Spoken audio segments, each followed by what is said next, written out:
So nowadays, you see yourself as a producer more than an engineer? Um, you know, I've made so many records that I'm real picky about what I record now. So if Terrence comes to me and says, you know, I have a soundtrack I want to do for a movie, yes, I work with Terrence. I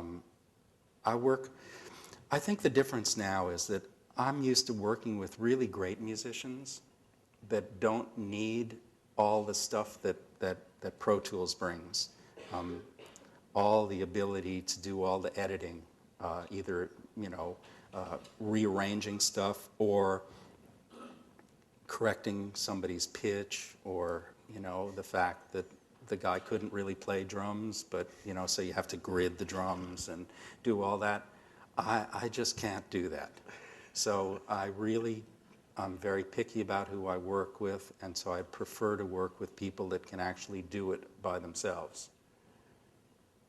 Do you think that Pro Tools was, and I hear a lot of guys talk about Pro Tools being the death of creative music. Do you feel that? No, absolutely not. I'll give you a good example. I work with a Welsh singer who's becoming real popular. She was just on the Today Show. And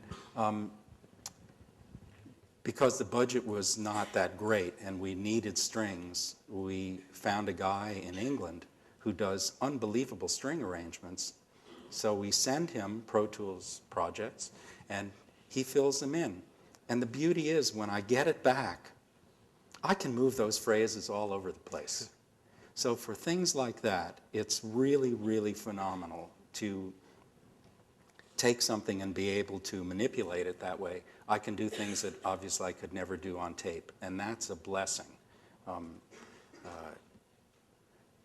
We put organ on the wrong master take of a song. Because what I still like to record in analog, sorry, but I do. So I'll record basic tracks in analog onto a Studer, and then when I get ready to mix, I take it and I put it onto Pro Tools. And I still think that sounds better than necessarily putting it right to Pro Tools.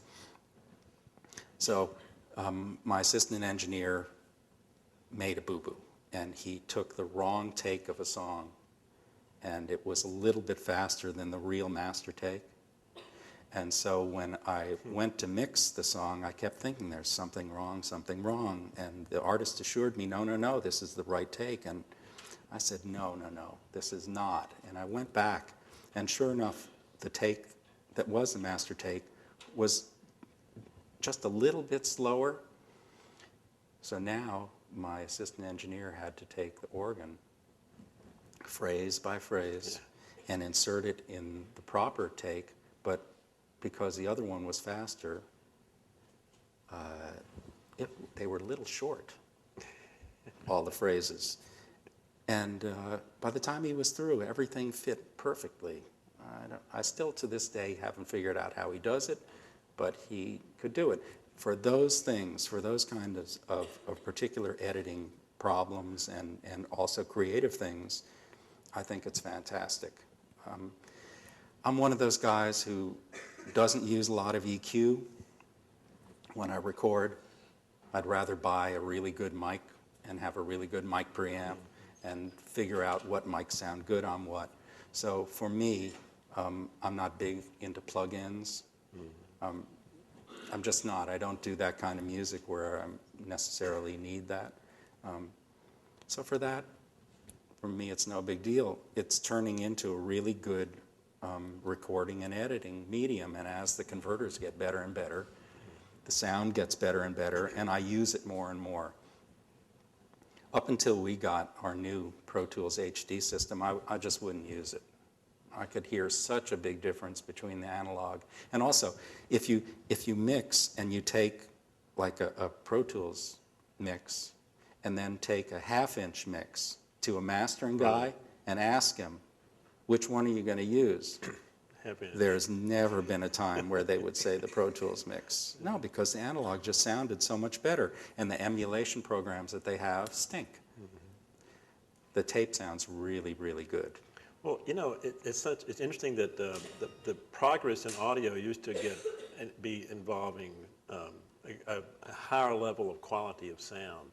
And now with the iPod and compression and MP3, it's a lower level quality of sound. The advances are all about that. How does that reconcile with all this money and time you spend mixing? I think it's something that you just have to accept. Either you are going to try and do your best to make the most sonically beautiful thing that you can, or the most sonically ugly, whatever it is that you're into, because I know people that really ugly is beautiful. You know, the crappier it is, the dirtier it is, they just love that, and that's great. But they want to keep that, and at a certain point you have to just give it up. You know, that people are going to mess with it, and they're going to make MP3s out of it. Though I must tell you that the AACs that you get from Apple sound better than any cassette we ever made. So our expectations are very high now, and I think eventually, you know, we'll have iPods that have huge amounts of storage, and so you'll use Apple lossless and you won't lose anything. And evidently a lot of people are storing now their collections in Apple lossless.